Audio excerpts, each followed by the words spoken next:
This weekend, Thanksgiving is one of the biggest family and friends gathering weekends of the year, next to, obviously, Christmas. We get together in all sorts of ways these days, don't we? We gather over something called Zoom now. We make phone calls.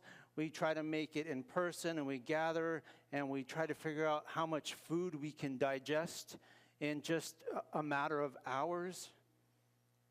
But it takes some intentionality, doesn't it? It takes some intentional effort to make plans, especially if we're going to travel somewhere, to get there at a certain time, to gather around the dinner table, to have all those dinner plans ready at the right time, to have them all together, even at the right moment.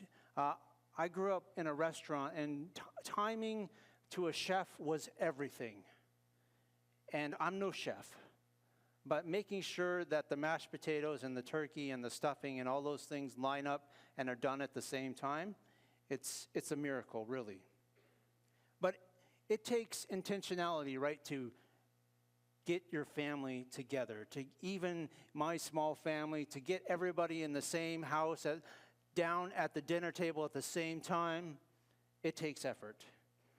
And sometimes over time, we decide to not make that effort, to not be intentional about gathering together because words were said, things were discussed, conversations were had, and we didn't like it. And so we make less effort to gather together. A word was spoken, somebody said something we didn't like, and all of a sudden, we stopped gathering. We stopped making the effort of being together because of the words that were said. And Thanksgiving this year falls amidst a lot of turmoil. It falls in the midst of a provincial election here in BC and a presidential election just south of us. We find ourselves in a storm of words and promises that we wonder if the candidates will ever follow through, if elected, those words. We find ourselves in a storm of information and debates regarding all kinds of topics: drug addiction, housing, affordability, the economy, global warming, on and on and on. So much to think about. Our words are powerful. They can change the course of our lives. They can sway you and I one way or the other. A word repeated enough times will become truth if you believe it to be so. Let me say that again. A word repeated enough times will become the truth if we believe it to be so. This morning we continue in our series through the book of James. And in a few moments, we'll turn to chapter 3. But before we get to chapter 3, let's kind of recap where we've come through, where James has brought us to at this point before we get to chapter 3. In chapter 1, James tells us that we are going to suffer as followers of Jesus, that we're going to go through hard times and trials and setbacks because we believe in the person of Jesus. That when those bad times come, that there is a support structure put in place called the church, called other believers. And to hang on to those people and to work and walk with those people through those hard times. And we're all going to face them. Isn't that encouraging? No, not really, no. But James says we're all going to face them. And we need those support. We need each other to walk through them. We need the church to help us do that. And then James goes on to say that it's not just a matter of putting your faith in Jesus, but we need to put that faith into action. We need to live it out every day of our lives, where we go to work and whether we go to school or in our homes, that how we live out our faith matters. That our faith is not just something we practice on Sunday morning for a few hours and a few moments while we do our devotionals each day during the week. It's something we live every moment of every day. And then James gets really practical later on in chapter 2, and he talks about favoritism, that we can't show favoritism in any way, especially to those that are rich. And if we were to take a moment and look around our world this morning, we might consider ourselves quite rich. And we are. To be thankful for the things that we have.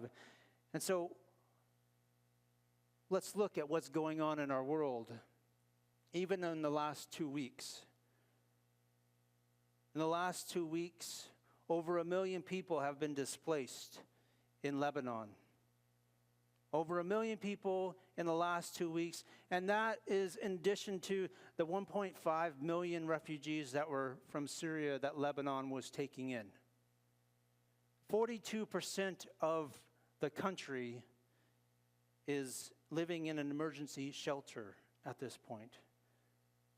And those numbers would be the same, if not worse, in Gaza. The devastating storms on the east coast of the U.S., we've been glued to the TV and watched all of that devastation. I can't imagine walking through floodwaters afraid of alligators and stingray because they have washed up on the streets of neighborhoods. And then we get a little bit closer to home into Canada, and 1 in 5 Canadian children go to school or go to bed hungry each day. And those numbers would be similar in the U.S. And all of a sudden, it just seems too big to deal with, doesn't it? Too much to even try to wrap our heads around, too messy, too catastrophic to fathom. While James' issues were very different than ours, James calls us and he calls the church to action. To not just believe it, but to live it. To put our words into action. In CBM, our partners on the ground have partners on the ground in Lebanon, and every church and every assembling place has been converted to a shelter. The Canadian government is matching or tripling donations to Lebanon in these next couple of weeks, and you can give through CBM. There are ways for us to be involved, even from here. And then we get to chapter 3 of James. If that wasn't enough, if James wasn't hard-hitting enough, we get to James 3, and he really goes to task with us and with the church, wanting us to live out our worship each and every day and to be aware of how we use our words. Let me read this morning James 3, 1 through 12. Not many of you should become teachers, my fellow believers, because you know that we who teach will be judged more strictly. We all stumble in many ways. Anyone who is never at fault is what they say is perfect, able to keep the whole body in check. When you put bits into the mouths of horses to make them obey us, we can turn the whole animal. Or take ships for an example. Although they are so large, they are driven by strong winds. They are steered by a very small rudder, wherever the pilot wants to go. Likewise, the tongue is a small part of the body, but it makes great boasts. Consider what a great forest is set on fire by a small spark. The tongue also is a fire, a world of evil among parts of the body. It corrupts the whole body, sets the whole course of one's life on fire, and is itself set on fire by hell. All kinds of animals, birds, reptiles, and sea creatures are being tamed and have been tamed by mankind. But no human being can tame the tongue. It is a restless evil, full of deadly poison. With the tongue we praise our Lord and Father, and with it we curse human beings who have been made in God's likeness. Out of the same mouth come praise and cursing. My brothers and sisters, this should not be. Can both fresh water and salt water flow from the same spring? My brothers and sisters, can a fig tree bear olives or a grapevine bear figs? Neither can a salt spring produce fresh water. Well, James gives us a lot of different ways to describe how powerful our words are. He first warns us that not many of us should be teachers, and that's good advice, isn't it? Teaching is hard. It doesn't matter whether you're standing on a podium or in a classroom or in a public education system or a private music lesson or a coach on a field. The words we say, the instructions we give matter. Teachers have a huge impact on our kids' lives and the directions that they might go in the future. If a teacher your kid respects keeps hearing that they're not smart and that they shouldn't go to post-secondary education, eventually they might believe that. Eventually they'll decide that they're not smart enough and not go to further education. We live in a world where words are spewed out everywhere without thinking. Promises are made and half-truths are tossed around like giving out candy. Eventually, some of those lies will be believed, and people will be swayed in one direction or another. So when we teach and lead, may we teach and lead carefully. May we give an account of our words. Be aware that what we say matters. It has an impact on people. James uses 3 different analogies to describe the work of the tongue. The bits in a horse's mouth, a rudder on a ship, and a spark of a fire. Each of these gives a visual image of the powerful work of the tongue. And it doesn't just apply to teachers, it applies to each and every one of us. We need to be very careful how we speak to one another. This last week, I was able to spend the day with CBWC pastors in West Kelowna. And I didn't really know where I was heading until I hit the map on my phone, and it took me down West Side Road, realizing that I was driving past Bear Creek Campground, if you know where that is. And just about a year ago, all of that was on fire, devastated by a huge forest fire. And as I drove down West Side Road, I realized that there were houses being rebuilt amidst the logs that were burnt, trees that were burnt. There were houses that were untouched by the fire, green spaces as if there was never a fire before. And as I drove, I rolled down my window and I could smell still the smoke, that fire smell that's in the air as you drive down the road. And it's been a year.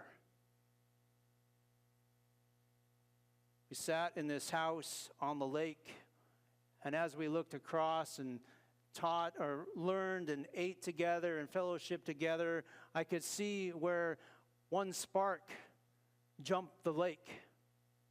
Remember that? It jumped the lake that evening and landed in lake country, and the fire continued to spread. And I could see exactly where that point was. One spark. One spark is all it took to continue that fire. And it had to travel over a very wide lake. And it only took a spark. Our words, James says, are like that spark. Can set a fire ablaze, a forest fire of destruction and chaos. Now, James is being pretty harsh with the early church, don't you think? He's so practical and real, it kind of terrifies us. But James has already told us that in chapter 2, verse 19, to be quick to listen and slow to speak. And maybe James thinks he needs to just press a little bit more into this issue about speaking. So he goes on in chapter 3 about how devastating our words can be. And he says that you can't do it on your own. You can't tame the tongue on your own. It cannot be controlled. This little muscle in your mouth cannot be controlled by yourself. And if it could be, then the whole of your person, the whole of your body would be under control.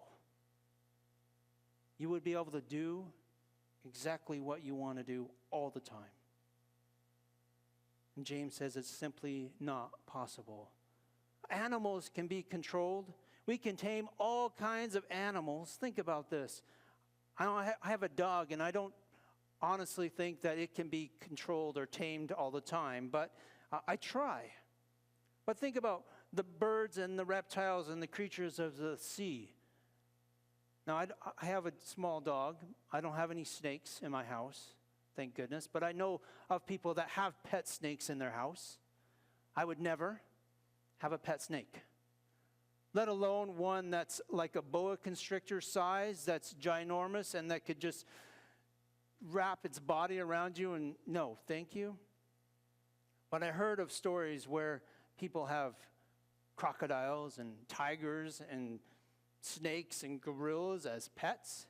And James says, yeah, that's possible. You can control those animals, and you can control a horse by putting a small bit in its mouth.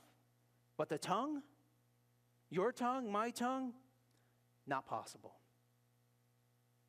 Really not encouraging words on a Thanksgiving weekend, is it?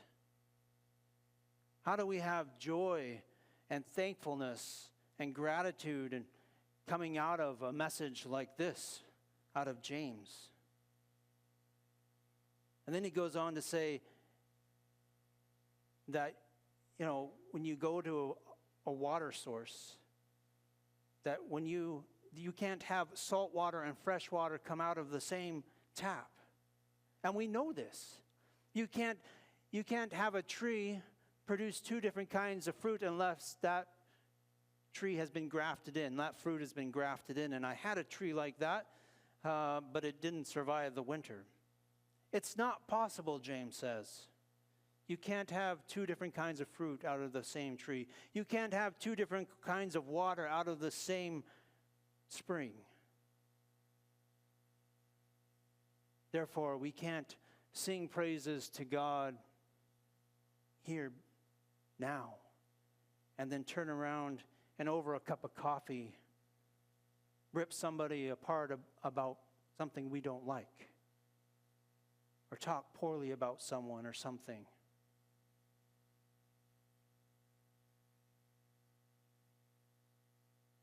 What do we do with James's stern words this morning? How do we go into this weekend full of conversation and meeting together and eating together and put it into practice? Wouldn't that be what James wants us to do anyway? How do we go live this out? Well, James has given us hints all the way along. In James 1:5, he says, if you need wisdom, ask for it. If you need wisdom on how to have a conversation that's appropriate with somebody, ask God for some help. And then verse 17 of chapter 1, he says, be slow to speak. Be quick to listen. So as we gather this weekend, may we be slow to speak and quick to listen with those that we struggle to have a good word about.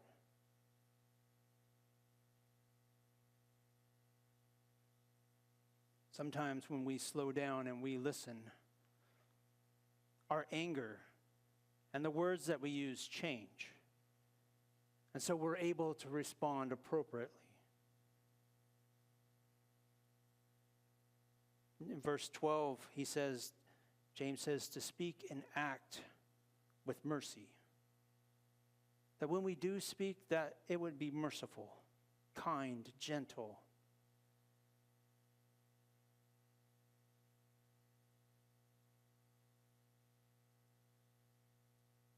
James certainly gives us a challenge this weekend. And though James says you can't do it on your own, we're not alone in this battle. He says with the help of the Spirit, we are able to tame the tongue. We are able to bring it under control when we surrender that to God. And He is able to transform us, to give us the words, to give us the kindness and the mercy that we need to tame the tongue. So when we ask God for wisdom and how to have those conversations, may we be slow to speak. May we be truthful and yet merciful in our speech as we meet this weekend. And then N.T. Wright says this, the author and scholar N.T. Wright says, the tongue is like a little world all of its own, a country within a country. The larger area of the person as a whole may be well governed, but in this small region there is corruption and wickedness that reigns unchecked. That is how N.T. Wright describes the tongue. May we bring that into check this weekend as we surrender our tongue over to God and allow Him to transform us. Or maybe in a much more practical way, it's like this paint. This paint is our tongue. And it's pretty easy to let things fall out right out of it, isn't it? But if we were, well, it's kind of easy. But it does fall right out. If we were to take that paint and try to figure out how to put it back in this little bottle, we would never get all of it back in, would we? It wouldn't be the same. We would miss some. It would be messy and it would get all over us. Well, if it was me, it would be messy. Same with our words. Our words are messy sometimes, are out of control, and go unchecked. And James is inviting us to keep them in check by surrendering our lives, even our tongue, to Jesus. So as we gather this weekend, as we celebrate all the goodness, as we think about those that are less fortunate than ourselves and ways that we can help them, may we speak with mercy and grace this weekend.